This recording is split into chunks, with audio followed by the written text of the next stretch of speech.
Hey guys, Carly's here with Rooted Presence. If you are not familiar with Rooted Presence is my Reiki lineage that I am creating, and it is just it's a beautiful thing. It's really unfolding very well. I briefly rolled it out and started to work on it again with some updates, and it has turned into a whole different beautiful masterpiece. And so I can't wait until you guys are able to experience it.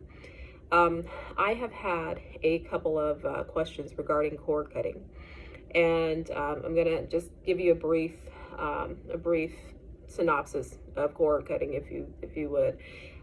So cord cutting is not something that should be taken lightly.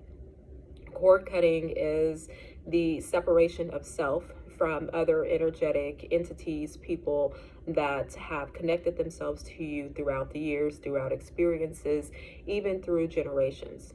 Cord cutting is, some people say that it's an invisible string. However, the string is very real. Energetic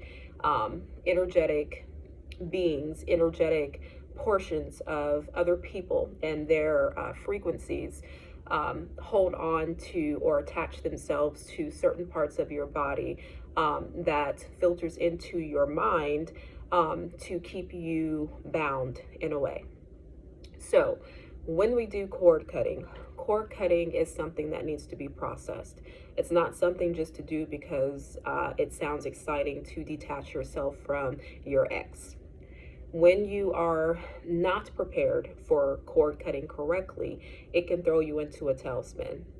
So, what I do as a practitioner, I do educate my clients on what cord cutting really entails.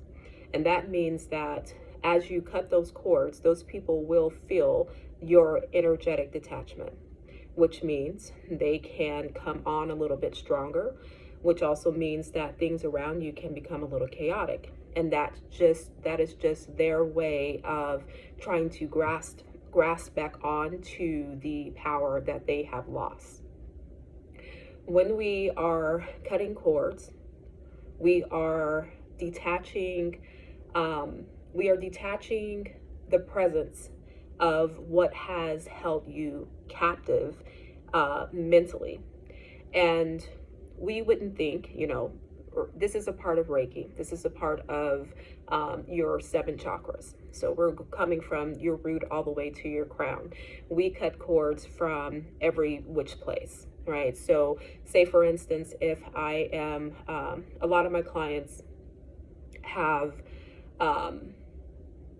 experienced cord cutting in areas that go back to their two generations, right?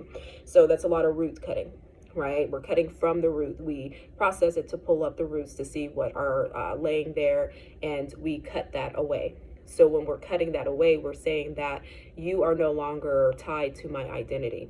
A lot of cords that are removed are have attached on to the identity to where it has overshadowed your thought processing of self. It has overshadowed your understanding of the way that you move in life, your authenticity. A lot of strings that are attached to you are from parental conditioning, childhood sexual abuse.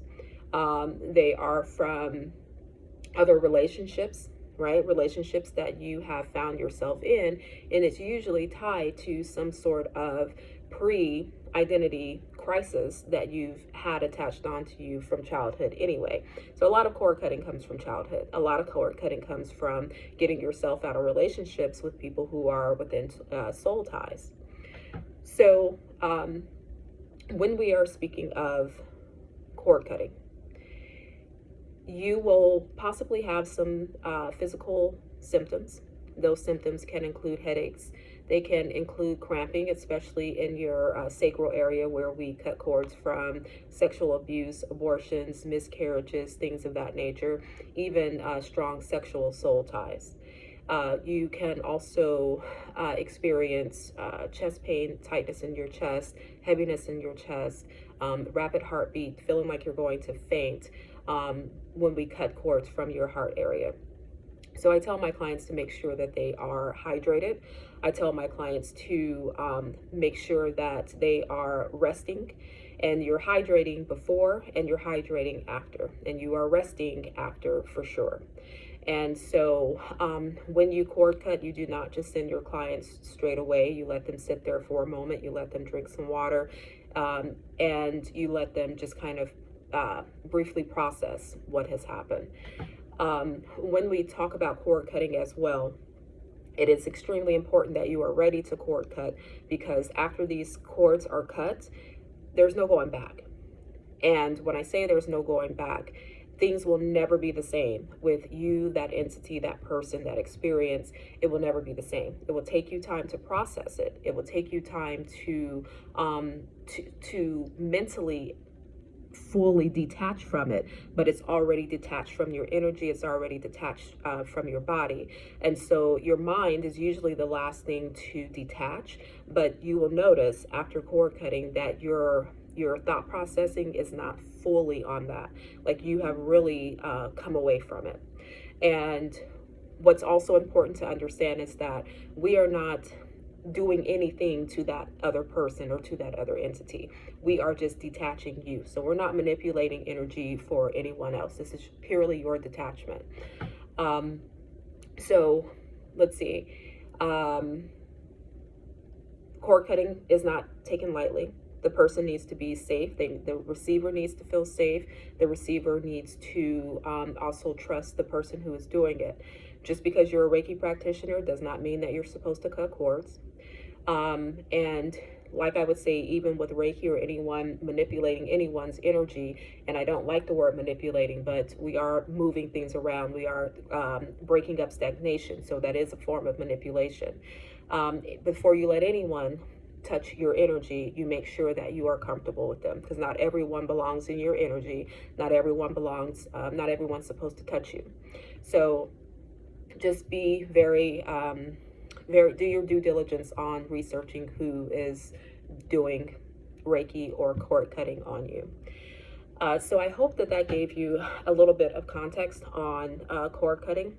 And again, this Reiki lineage and curriculum that I am developing, it's a beautiful thing that is unfolding. And I believe that I will include a cord cutting course for some more advanced people, and we'll see. But if you guys have any more questions regarding cord cutting or anything Reiki, anything chakra, just let me know. Namaste.